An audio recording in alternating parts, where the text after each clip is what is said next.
title sa aton nga topic sa sini nga gabi, malipot lang ang kabuhi isang tao. Before kita ma-proceed sa aton nga pagtuon kag pagpamalandong sa balaan nga pulong sang Dios, mga muyo anay kita.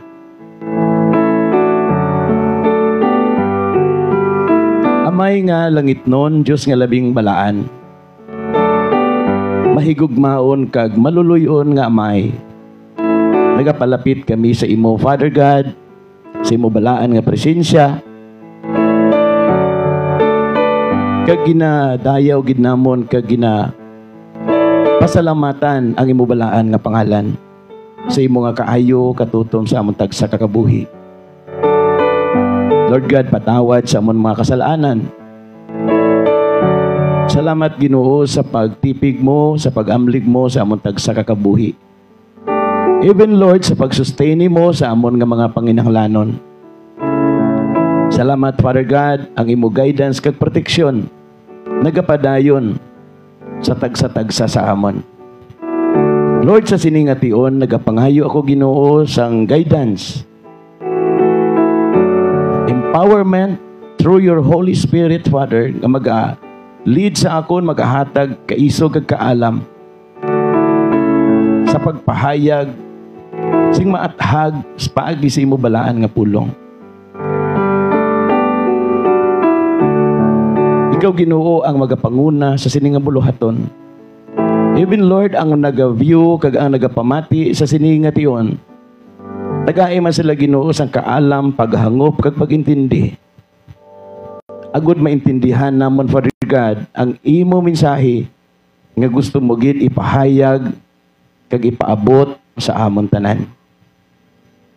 Ginoo, ginabalik gid namon ang dako nga pagdayaw kag pagpasalamat paagi sa matamis nga ngalan ni Ginoong Jesus. Amen.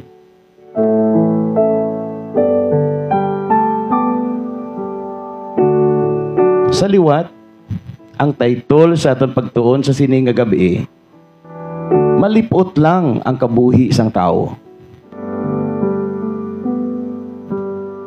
Isa lang ka punto ang share ko sa inyo sini nga gabi. Ang tagsa katawo dapat mangin preparado sa tanan nga tion. Kung may mga Biblia ka mo dira, palihog lang ko open. Basahon naton in the book of James, chapter 4, verse 14. Ang pulong sang Dios nagasiling, ang matuod, wala gani kamo kahibalo kung anong matabo sa inyo buwas. Kay ang aton kabuhi, pariyo sang ambon nga makita, kag sa hindi lamang madugay, madula. Ang ini nga dinalan nagapahayag nga ang kabuhi isang tawo malipot gid lang. Wala sang sinuman sa aton nga makahibalo kung hasta san-o kita magakabuhi.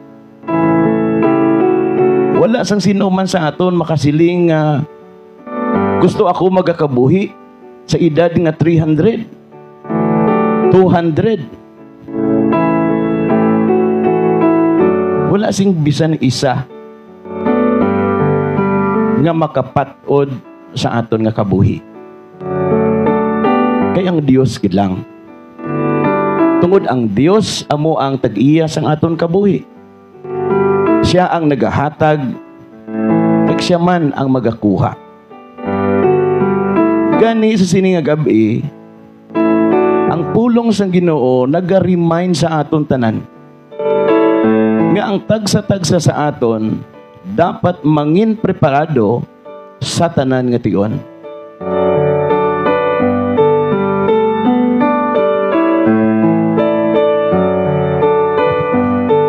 Pariho bala kay King Hezekiah, ang Diyos nagpaandam sa iya paagi kay Propeta Isaias. Nga ang Diyos nagsiling sa iya, nga himuon niya na ang dapat niya nga himuon. Tungod hindi na siya mag-ayo sa iya masakit. Kay siya mapatay.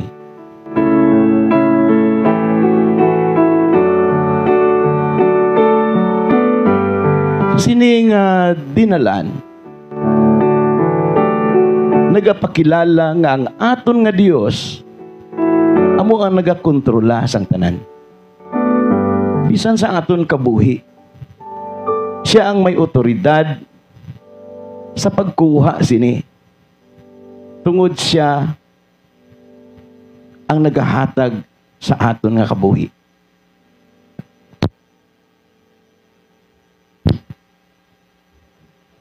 Siya ang ginhalinan sang tanan nga kabuhi.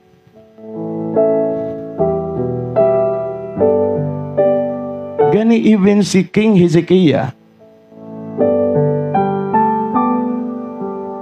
gin-remind, ginpandaman, nga dapat himuon niya na ang dapat niyang himuon. Ayahan bilang hari, i-prepare yan na kung sino ang mangin next nga hari. I-prepare yan na ang iya panimalay, ang tanan niya nga mga pagkabutang. Tungod ang Dios ang nagpabalo nga siya mapatay.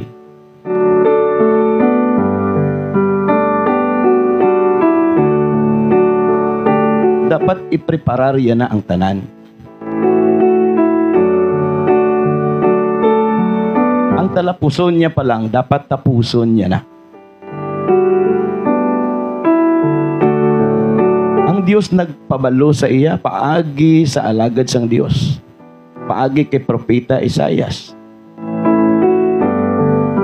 Di karon sa aton, sino ang ma-remind sa aton nga diri na lang kita hasta? Subong na lang kita nga adlaw o kung sa buwas o sa sunod pa nga buwas. Sino ang ma-remind sa aton? Kaysa times ang Old Testament, sa mga na-record dira, ang Diyos nagpabalo o nagpaandam paagi sa iya mga propeta. Sa aton subong sino ang mapabalo?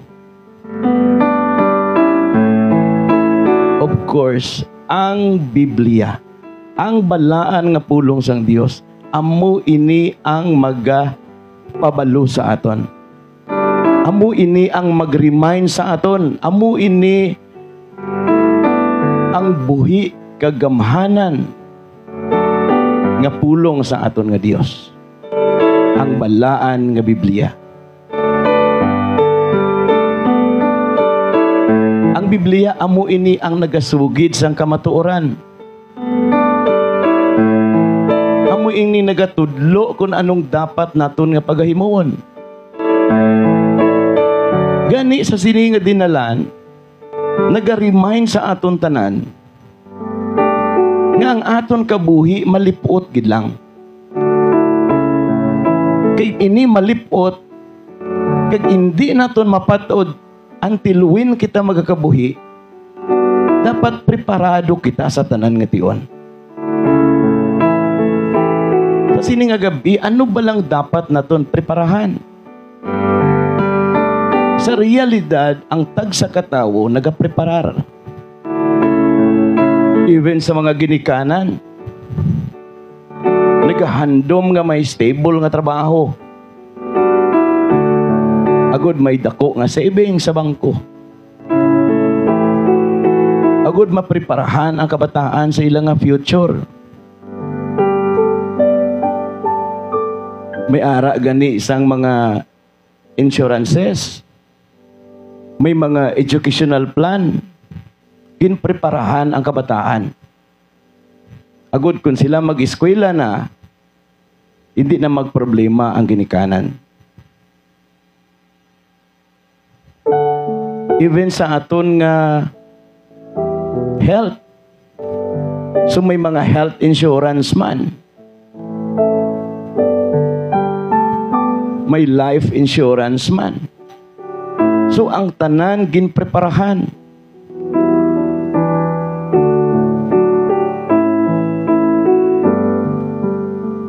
Pero ang pulong sa Ginoo naga-remind sa aton, ini nga preparation hindi malain. Maayo ka uki ini nga preparation. Pero ini nga preparation temporal. O malagi lang ini. Ini mawala, makawat, kag madunot. Hindi ini magadugay. Ano man nimo kamanggaranon, mapatay ikaw, wala ikaw sing may madala.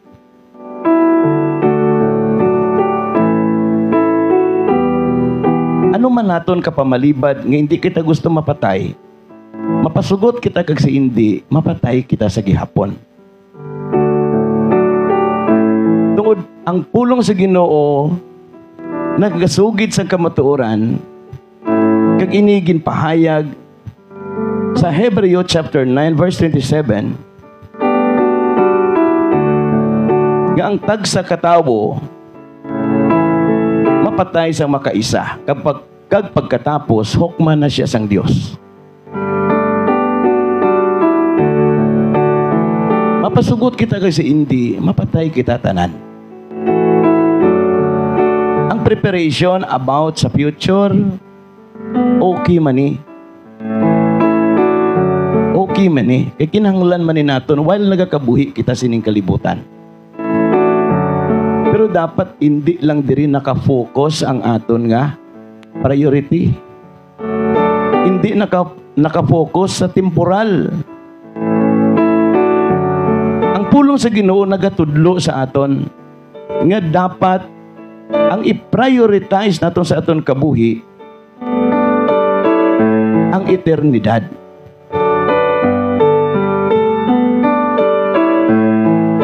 Ang eternal destination naton. Amo ining dapat preparahan naton.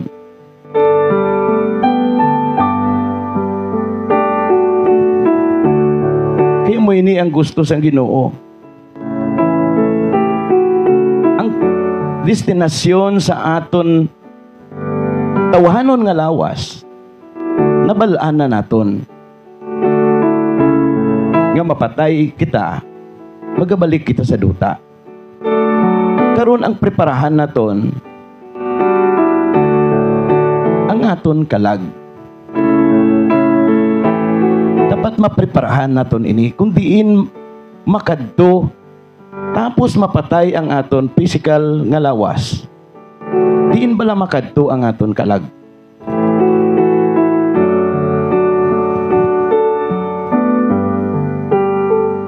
May duha daan kakamatayon ang agyan sang tao.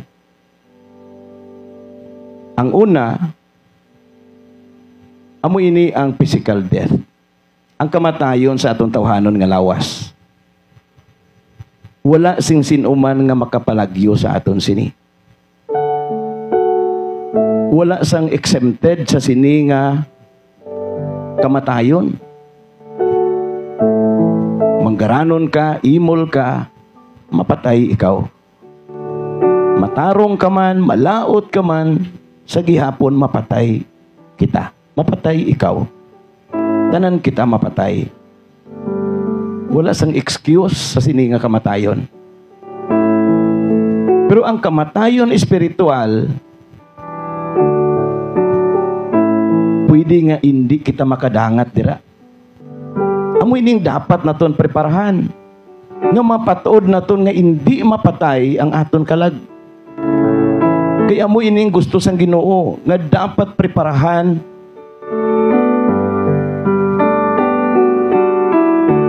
ang aton nga final destination.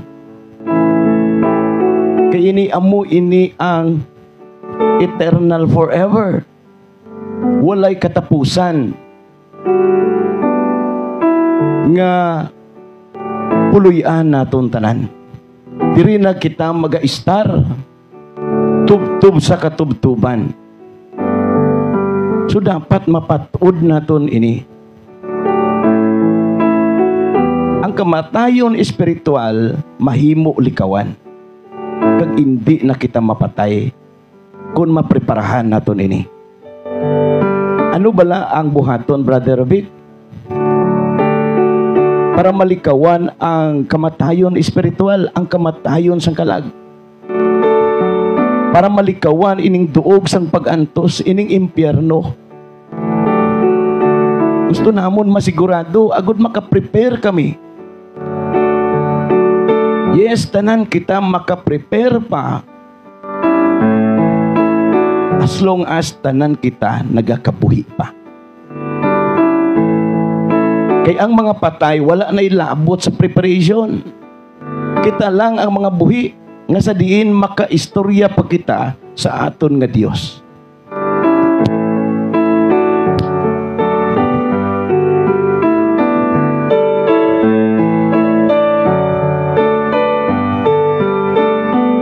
Una,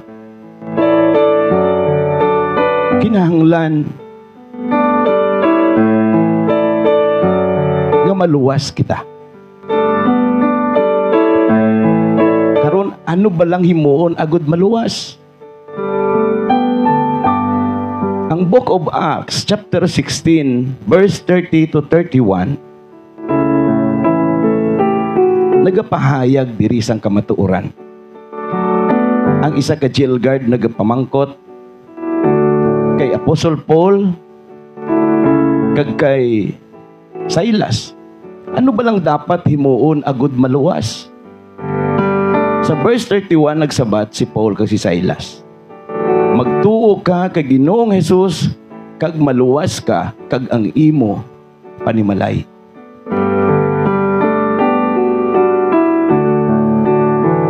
Amo ining dapat naton himuon. Dapat nagtuo kita kay Ginoong Hesus. Tungod siya lang ang makaluwas sa aton, kag siya lang ang makahatag kaluwasan. Siya ang paagi. Agud hindi kita makakadto sining duog nga pulos pag-antos. Siya lang ang paagi, agud hindi kita maimpyerno, kag hindi kita makadangat sa ikaduha nga kamatayon.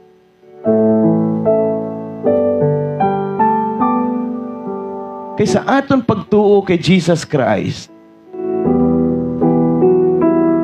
ginpakamatarong kita sang Dios.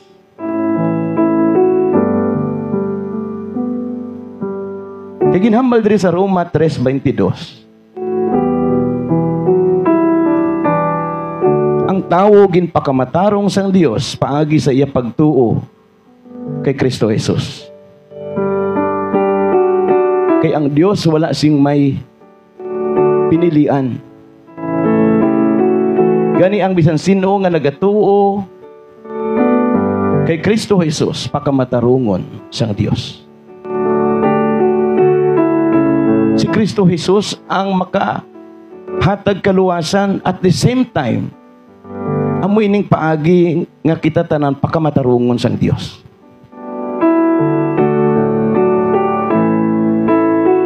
Tungod sa aton tungod sa aton mga sala, kag kita tanan makasasala, tanan kita nawad-an sa himaya sang Dios. Kag ginhambal gani diri sa Roma 3:10, ang kasulatan nagasiling, wala sing may matarong, wala bisan isa. Tungod sa aton nga mga kasalanan.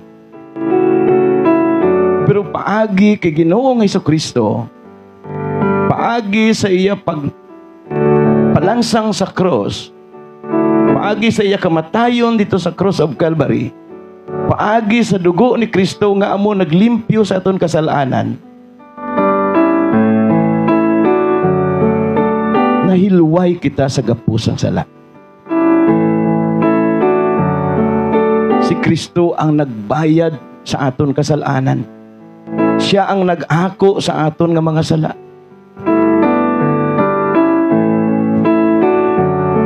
Rason siya lang ang paagi nga madula ang kaakig sang Dios sa aton.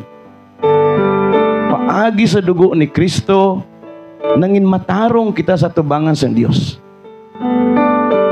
Paagi sa kamatayon ni Kristo, napabalik ang maayo naton nga relasyon sa Dios. Gani kung ginatuuhan naton nga si Kristo napatay kag sa ikatatlo ka adlaw na banhaw, ikaw, ako, kita tanan makaangkon sang kaluwasan. Bisan ang libro sang Roma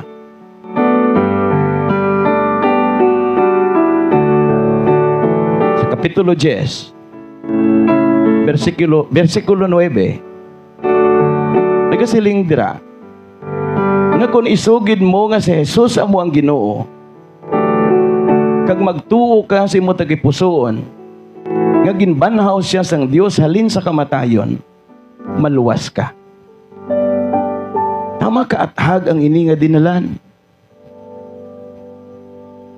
Ang aton bala pagtuo na sintro gid lamang kay Kristo Jesus. Kay kung ang imo pagtuo, nagtuo ka kay Kristo, nagtuo ka pagid sa iban nga mga pagpanudlo o sa iban pa dira nga mga Diyos-Diyos, hindi inabatunon sang Dios. Kay ang aton nga Dios maimon. Hindi pwede nga magluhod ka sa ginhimo lang sang tawo. Kay ang nagbuhat gani sina, ang ina nga tawo, gintuga lang sang Dios. Ang gusto sang Dios, magtuo kita, magyaob sa aton nga manunuga. Kaya amo ining aton kadalagan, amo ining aton kaluwasan. Dapat ang aton pagtuo na sintro gid lamang kay Kristo Jesus. Walay iban nga pangalan nga ginhatag sa idalom sa langit para sa mga tawo agud maluwas, kundi si Kristo Jesus gid lang. Mamatuod sa Acts 4:12. Tama ini kaathaga kamatuoran kag hindi ini pwede mabali. Hindi naton pwede i-compromise. Nga Brother Vic, okay man lang na guro. Kay nagatuo ako kay amuni. Tiki si Jesus man siya kuno. Hindi kita magkabuhi sa kuno-kuno. Kay kung hindi gani mabasa sa Biblia, hindi gani masapwan sa balaan nga kasulatan, hindi ina kamatuoran. Dako ina nga kabutigan.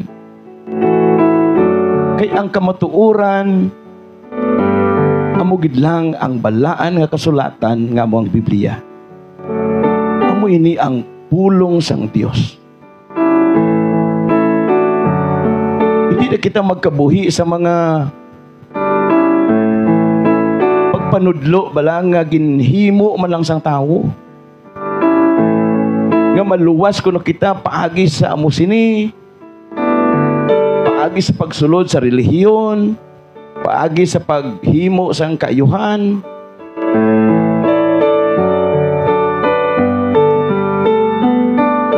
Hindi kita magpati-pati sa amo sina nga pamaagi.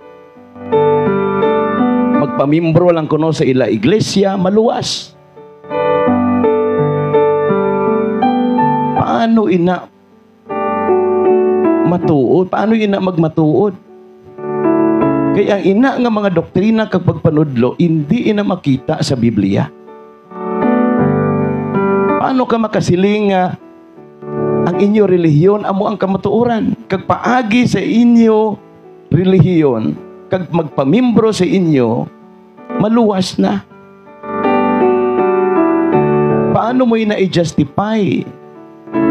Kasi si Kristo nagpahayag sa John 14:6 nga ako ang dalan, ako ang kamatuoran.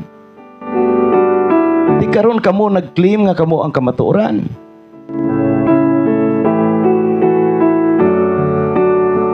Hindi naton pwede mabali ang kamatuoran.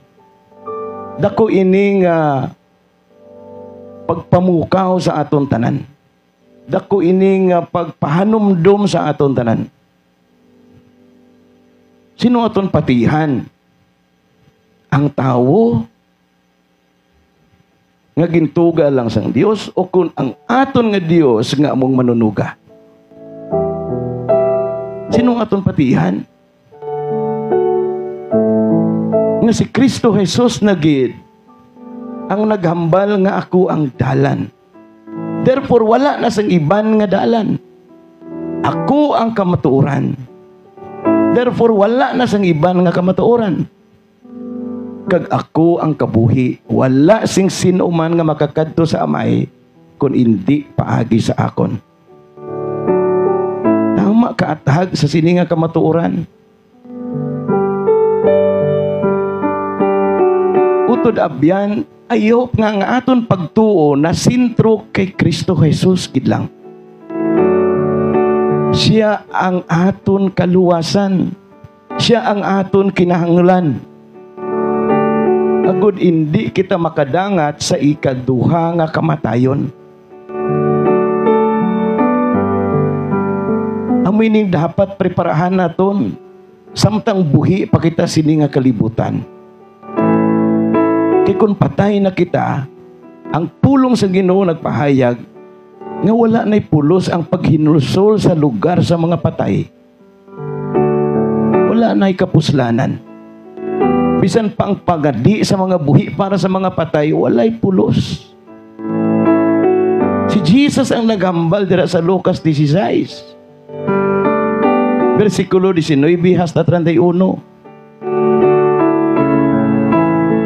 Na'y kapuslanan ang mga agoniya, ang mga paghinulsol sa mga tao nga nagkalamatay tungod ara na sila sa lugar sa mga patay. Karon ang pulong sang Dios nag-remind sa aton nga dapat mangin preparado kita sa tanan nga tion.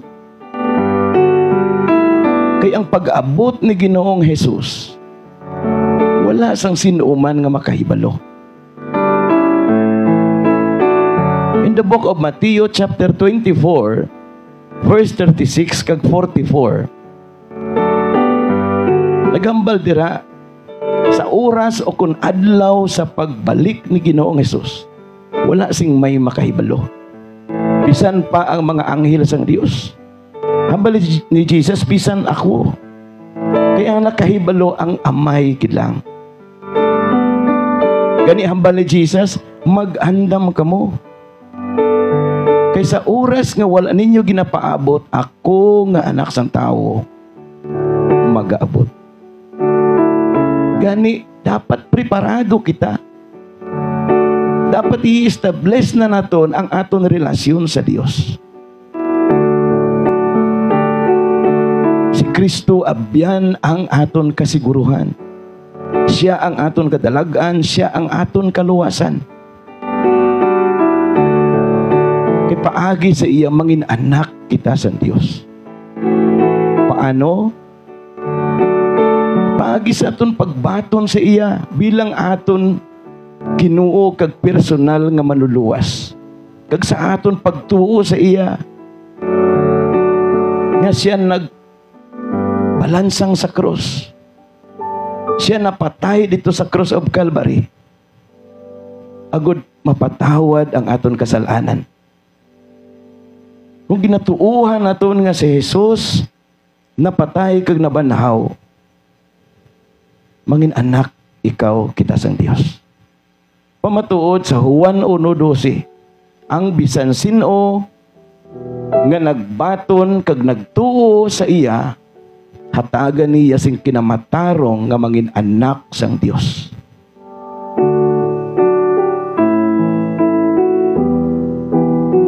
Utod abyan, amo ining preparahan naton, amo ini ang gusto sang Dios. Ang aton kabuhi malipot gid lang. Dapat preparado kita. Hindi kita magsalig nga damo ta kwarta, wala man ta masakit, wala man ta kontra.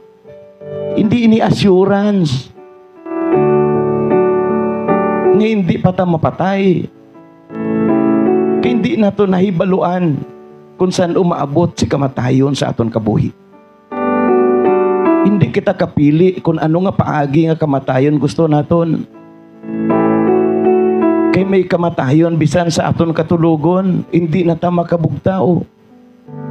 May kamatayon sa aksidente, may kamatayon sa masakit.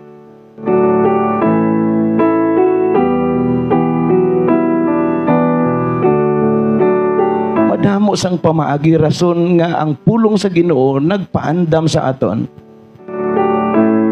nga dapat mangin preparado kita sa tanan nga tion. Hindi kita ang nagakapyot sa aton kabuhi, ang aton nga Dios. Kabalo ka utod abyan, kung kita preparado na, kung si Kristo ari na sa aton kabuhi, wala na ta dapat kahadlukan. Wala na ta dapat kabalakan. Why? Tungod nabalaan ta ng kamatuoran. Nabalaan na naton ang kamatuoran. Nga ang aton lawas, mabalik sa duta. Nga aton nga espiritu nga nagahatag kabuhi sa aton, magabalik sa Dios. Kag ang aton kalag, magapuyo sa duog nga ginaman ni Ginoong Jesus sa aton tanan. Wala na tayo kahadlukan. Maginamo man ang kalibutan, magbumbahan na man sila kan nuclear, wala ta dapat kahadlukan. Tungod, napatuod na naton ang aton final destination. Nga makapuyo kita sa kaharian sang Dios. Saad ini ni Ginoong Jesus.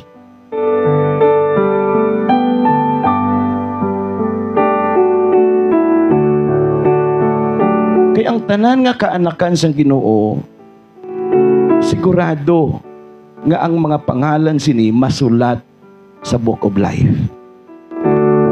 Kay amo ini ang assurance naton. Amo ini ang titulo naton. Nga kung ang aton pangalan na rehistro na sa libro sang kabuhi, makasulod kita sa langit. Makasulod kita sa balaan nga syudad. Amo ini ginaman ni Ginoong Jesus.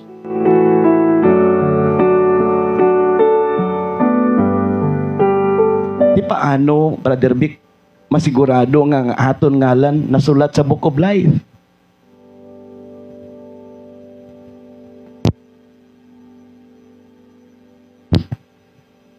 Of course, mapatuod ina kung ikaw nangin anak na sang Dios. Sa tapos kag ginbaton mo si Ginoong Jesus nga imo Ginoo kag personal mo nga maluwas, kag gintuuhan mo nga siya nagpakinmatay para sa imo. Gintuuhan mo nga siya ginbanhaw halin sa kamatayon. Nangin anak ka sang Dios. That's the time nga ang imo pangalan nasulat sa Book of Life. Amo ina ang kasiguraduhan, mga utod abyan. Si Kristo ang aton paglaom. Siya ang aton kaluwasan. Siya ang aton kinahanglan.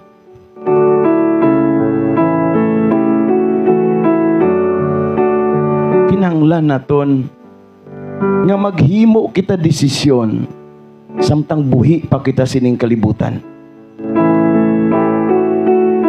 Siguruha abyan. Siguruha ang imo kaluwasan.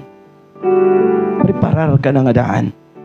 Himo na desisyon nga maistorya mo pang Ginoo. Ano man imo ka malaot, ano man imo ka makasasala, as long ikaw sincero, matinud-anon, nga nagahinulsol sa imo mga sala,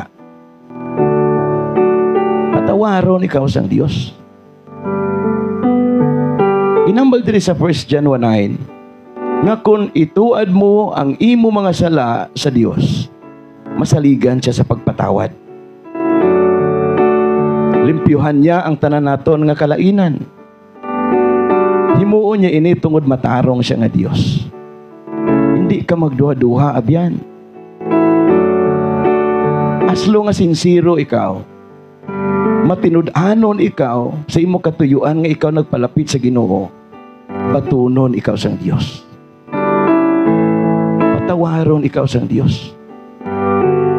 Tandai, si Kristo wala nagpanginamatay sa cross para sa mga matarong, kundi para sa aton nga mga makasasala.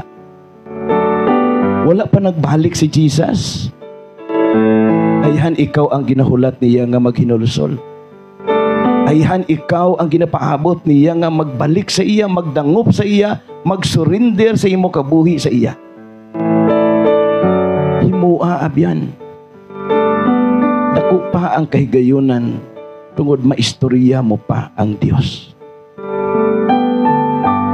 Hindi pagduha-duhai ang iya promesa. Hindi pagduha-duhai ang iya mga pulong. Kaya mo ining kamatuoran. I-ignore ang mga istorya. I-ignore ang mga pagpanudlo nga hindi makita sa Biblia.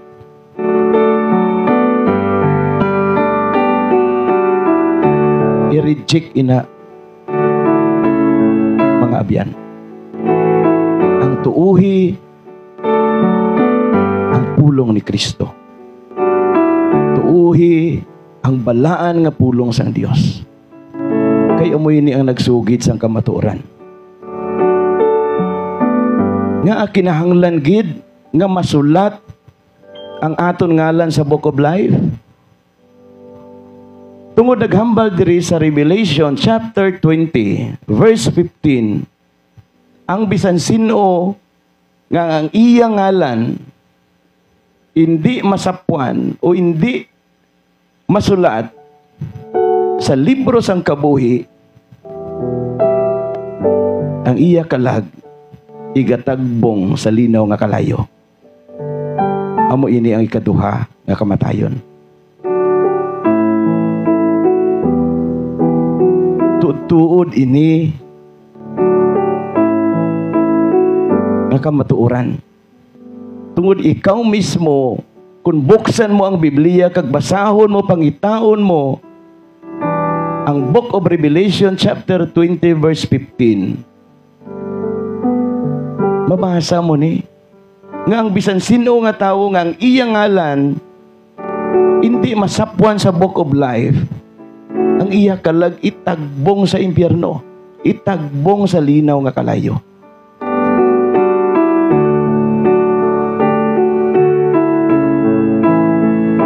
Inhambal diri sa Revelation chapter 20 verse 10. Nga even ining sapat, ining yawa, nga mo si Satanas, kaupod sa mga hindi matuod nga mga propeta, hindi matuod nga mga manunudlo, tanan sila itagbong dira sa linaw nga kalayo. Dira sila magaantos sa walay katapusan. Gani abyan, hindi na ikaw magduha-duha pa. Hindi na magpadugay-dugay pa. Kay ang pulong sa Ginoo nagpahayag nga aton kabuhi kaangay sang usbong nga nagapahayag sa jutay nga tion. kag magakawala. Hindi naton mapatod abyan ang aton kabuhi. Gani himo ka na sang desisyon. Balik na kay Ginoong Hesus. Nagahulat siya subong sa imo. Nagapaabot ang Dios. Siya lang ang aton kinahanglan. Ano man ang relihiyon mo subong,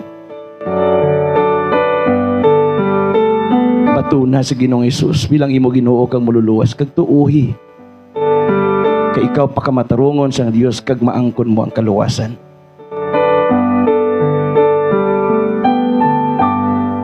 Ang Diyos mismo ang nagpahayag sini.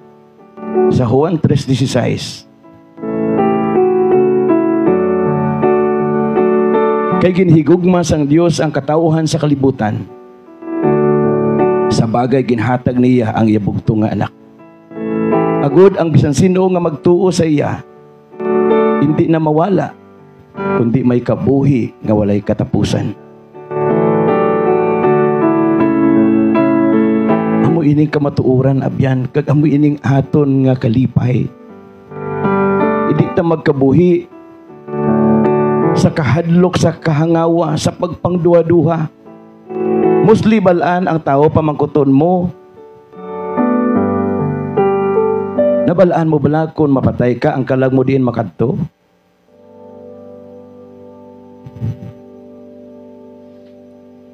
Ang tao magasiling, ambot, hindi ko kabalo. Nga may makapatuod bala, may patay bala nga nagbalik. Mostly amo inang sabat. Way ko kabalo. Pero ang Biblia, ang pulong sang Dios nagasugid sa aton sa kamatuoran. Sa mga tao nga walay pagtuo kay Kristo, sigurado ang ila kalag maimpyerno. Sigurado nga ang ilang ngalan hindi masulat sa Book of Life.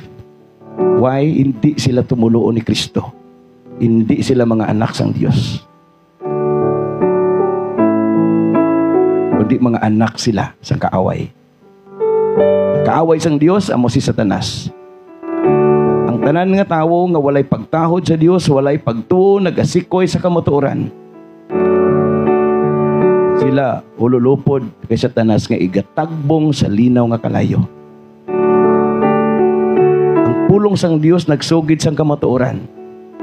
Nga kung ikaw ara na kay Kristo, wala ka na kahadlokan. Wala ka na kabalakan.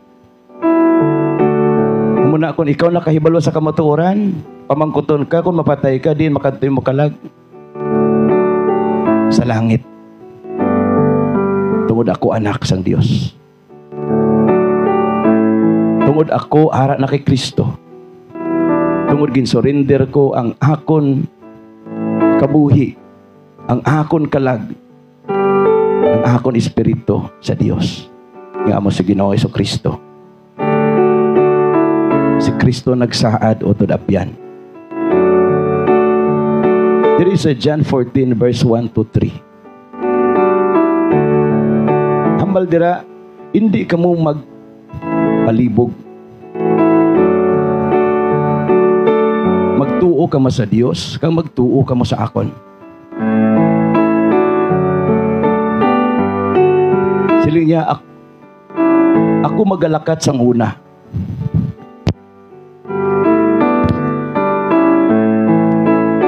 Kag ako mag-aaman sa inyo puluyan. Kaysa balay sang ako na may madamo nga mga hulot. Sa tapos ka naaman ko na ang inyo puluyan, ako magabalik. Agod kuhaon ko kamo.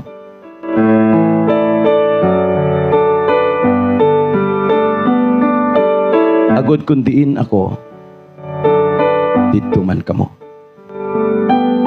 Praise God sa sining saad ni Ginoong Hesus. Gani abyan, hindi magpangduduha. Sigurado nga makaupod naton si Jesus Christ.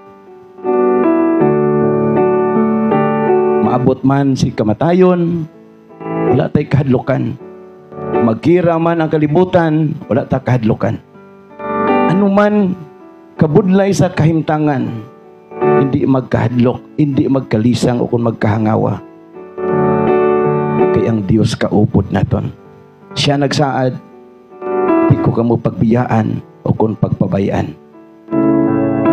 Saad na Ginoong Hesus sa iya kaanakan, nga kita pagakuhao niya, kay siya naghambal, kundiin ako, tuman kita tanan upod sa iya. Let us pray.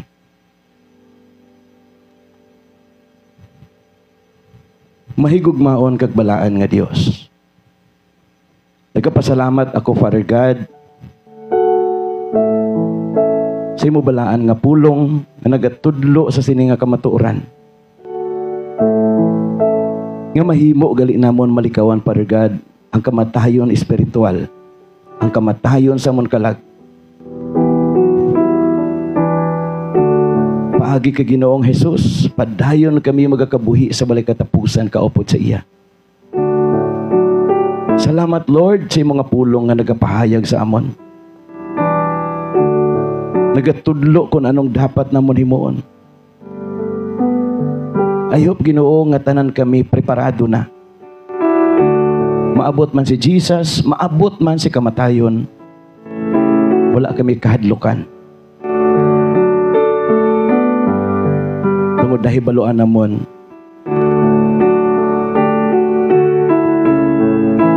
nga kami ginluwas na ni Ginoong Hesus. Nahibaluan namon nga kami tanan nga nagatuo kay Kristo Jesus, kami nangin anak sang Dios. Gani wala kami kahadlukan, Father God. Tungod na balaan namon nga tanan kami magapuyo sa imo kaharian kaupod kay Ginoong Hesus. Kay ginahambal sa Roma 8:1 nga ang mga tawo nga ara kay Kristo hindi na pagsilutan sang Dios. Ginoo, salamat sa inyong kamatuoran. I hope tanan kami makahimo na sang desisyon.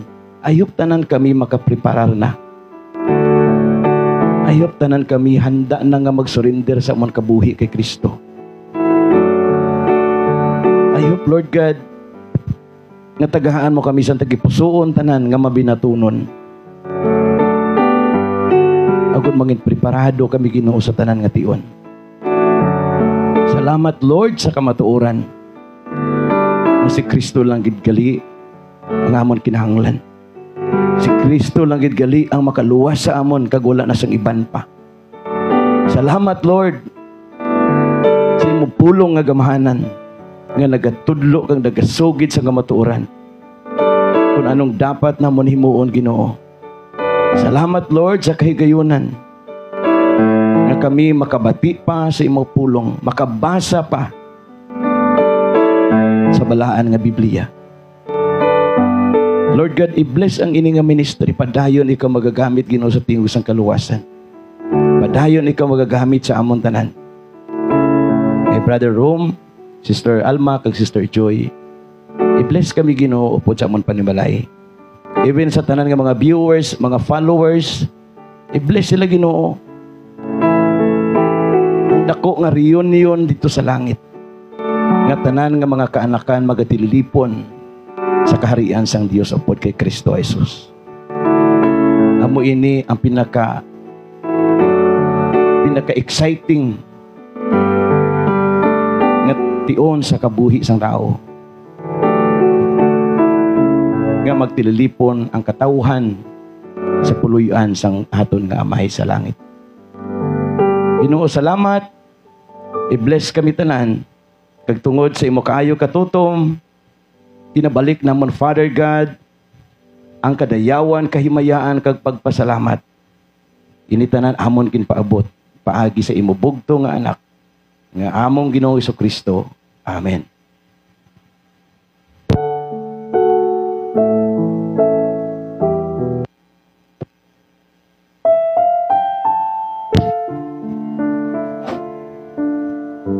Okay. So madamo gid nga salamat Brother Vic sa mensahe sa aton nga gindala mo subong ang mensahe sa aton nga Ginoo. So madamo gid nga salamat man sa tanan nga nagabyu sa tingog sang kaluwasan. So padayon lang gid kita no sa pagpamati sa pulong sa Ginoo no. So damo gid nga salamat no sa tanan. Mayong